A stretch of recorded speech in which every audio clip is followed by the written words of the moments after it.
नमस्कार दोस्तों, मैं हूं सोनी मेहुल और आज आपके साथ में हाजिर हुए फिर एक नया कंटेंट लेकर। आज हम इस वीडियो में बात करने वाले हैं कि पृथ्वी पर कहां से आए पेड़ पौधे और उनके पहले बीज के बारे में।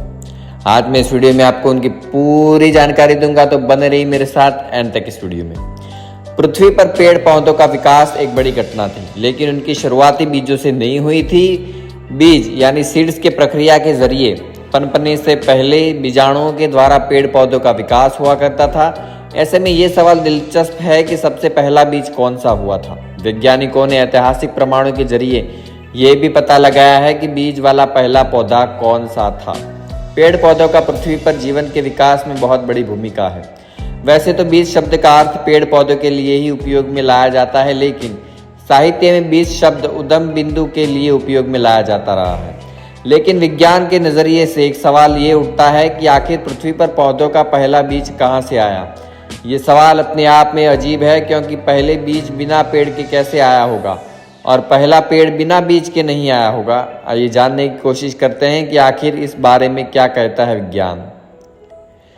उद्गम में छिपा है रहस्य।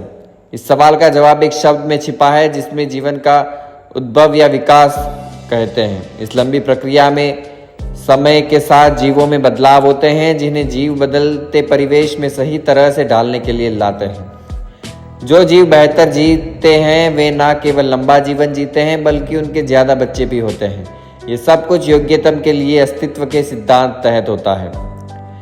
लेकिन खुद बीजों के विकास की भी अपनी कहानी है। पेड़ पौधों ने बीजों के जरिए खुद को फैलाने का काम 38.5 से 36.5 करोड़ साल के बीच में शुरू किया था।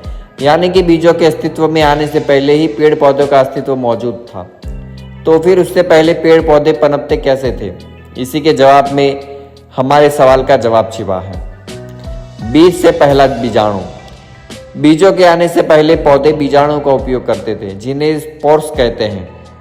आज भी शैवाल, काई, फर्न जैसे पादपों में अब भी बीजाणु होते हैं। ये महीन भूरे कण फर्न पंक्तियों के नीचे पाए जाते हैं, लेकिन ये बीज से कुछ मायनों में अलग होते हैं।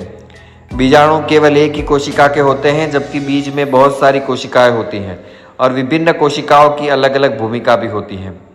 जहाँ बीजाणु केवल एक ही पौधे से पैदा होते हैं, तो वही बीज के बनने में दो पौधों का योगदान होता है। यानी एक बार अंकुरित होने के बाद बीज अपने अभिभावकों की तरह से पनप सकता है, लेकिन बीजाणुओं की उससे पहले लंबी प्रक्रिया से गुजरना पड़ता है। पेड़ से दूर होने पर उन्हें हरी कोशिकीय प्लेट के रूप में विकसित होना होता है, जिसे गैमेटोफाइट कहते हैं, और पौधे के रूप में पनपने के लिए दो गैमेटोफाइट का मिलना होता है। गैमेटोफाइट के मिलने के लिए नमी वाले हालात की अनुकूल होते हैं। इसलिए ऐसी जलवायु में ही ऐसे पेड़ पनप पाते हैं जहां नमी हो या नमी का मौसम होता है। इसलिए नदी, तालाब के आसपास का कोई भी इलाका इनके लिए अनुकूल होता है। कई जीवाणुओं में तो कांटे जैसी संरचना होती है, जो उन्हें एक स्थान से दूसरे स्थान में पहुंचाने में सहायक भी होती है।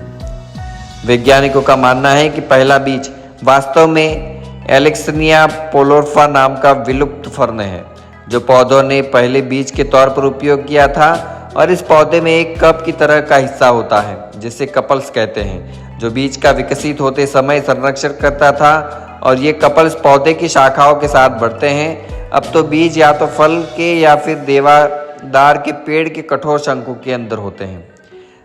दरअसल बीज का विकास इसलिए हुआ था कि उनसे पौधों को पनपने में बेहतर मदद मिल सके।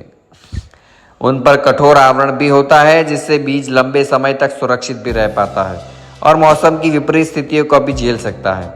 आज स्थिति ये है कि बीजों की वजह से ही पेड़ पौधों का संसार इतना ज़्यादा विस्तृत और व्यापक हो सका है।